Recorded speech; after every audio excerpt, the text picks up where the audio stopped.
Hello dear students, welcome to our channel इंसानिस pro biology.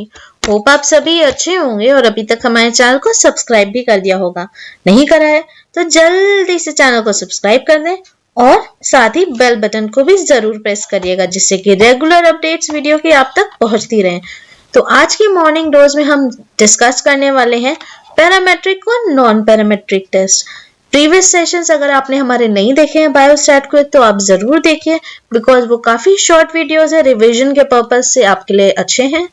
और चलिए बिना किसी डिले के शुरू करते हैं आज का वीडियो।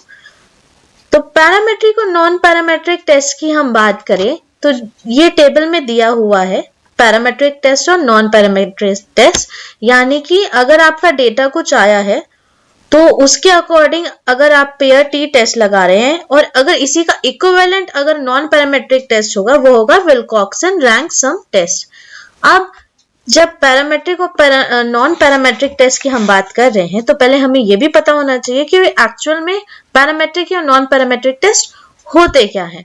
तो अगर आपका जो डेटा आपने जो कैलकुलेट करा हुआ है उसमें अगर वो नॉर्मली डिस्ट्रीब्यूटेड है यानी कि कुछ ऐसा डिस्ट्रीब्यूटेड है, अब ये अगर आपको इस वीडियो की डिटेल चाहिए या जो नॉर्मली डिस्ट्रीब्यूटेड है या नहीं है, ये आप हमारा जो फर्स्ट बायोस्टेट का सेशन है स्क्यूनेस वाला वो जरूर चेक करिएगा तो आपको समझ में आ जाएगा। तो अगर आपका जो डेटा है वो नॉर्मली डिस्ट्रीब्यूटेड है तो जब आप जो स्टार्ट लगाएंगे वो आपका होगा पैरामेट्रिक टेस्ट।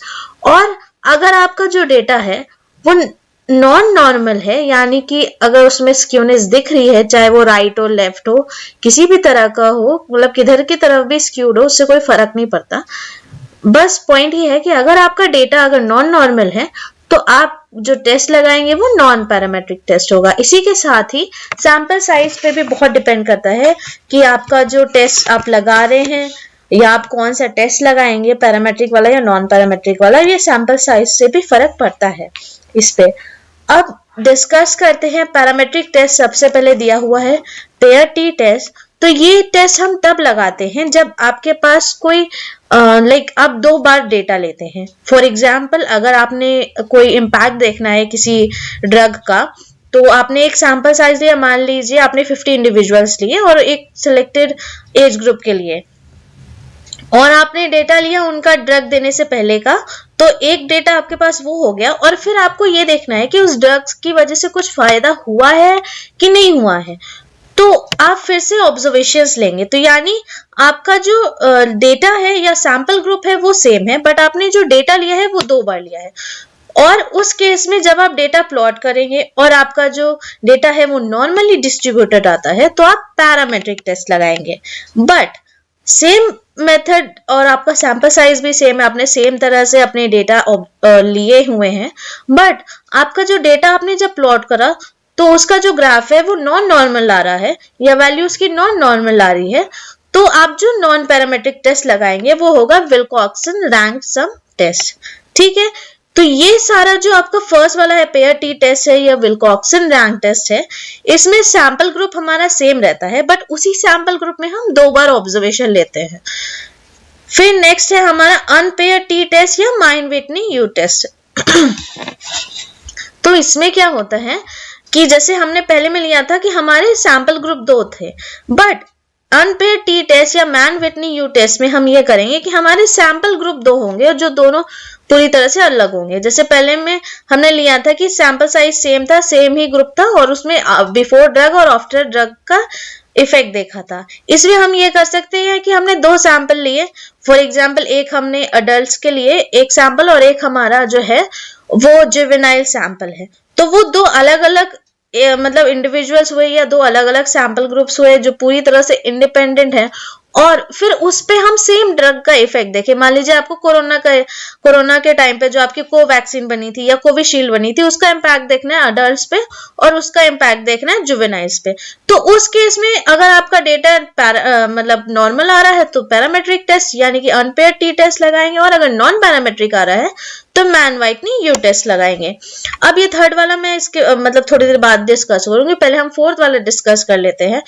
जो कि है one way analysis of variance, यानी कि इसको हम अनोवा के नाम से भी जानते हैं।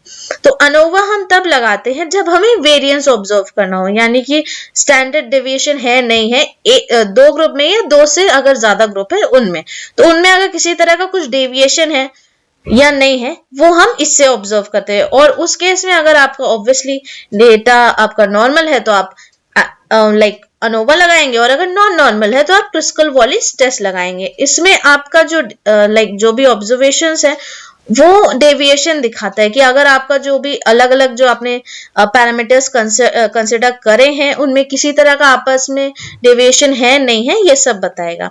सिमिलरली लाइक आपका ये जो पियर्सन कोरिलेशन या स्पीयरमैन कोरिलेशन टेस्ट है, ये दिखाता है कि जो आपके जो वेरिएबल्स है, जो आपके दो वेरिएबल्स आपने लिए हैं या अगर फॉर एग्जांपल दो से ज्यादा लिए हैं, तो आप क्या करेंगे, कोई रिलेशन दिख रहा है कि नहीं दिख रहा है, कि एक के बढ़ने से दूसरा भी बढ़ रहा है या एक के बढ़ने से दूसरा घट रहा है, या व्हाटएवर जो भी हो रहा है, पॉजिटिव कोरिलेशन है, नेगेटिव कोरिलेशन है, किसी भी तरह से इंटरडिपेंडेंट है वो दो अलग अलग वेरिएबल्स, तो आप पियर्सन कोरिलेशन या स्पीयरमैन कोरिलेशन लगाएंगे डिपेंडिंग ऑन कि आपका जो डेटा है वो नॉर्मल है तो पियर्सन, नॉन नॉर्मल है तो स्पीयरमैन। इसी के साथ साथ अगर आपका डेटा अगर नॉर्मल आ रहा है तो आप स्पीयरमैन के साथ साथ कैंडल रैंक टेस्ट भी लगा सकते हैं। अगर आज का सेशन हमारा पसंद आया हो तो हमारे चैनल को जरूर लाइक शेयर सब्सक्राइब करिए। तब तक मिलते हैं नेक्स्ट सेशन में, और अगर कोई डाउट्स हो या कोई क्वेरी हो तो हमें कमेंट सेक्शन में जरूर बताइए। Thank you.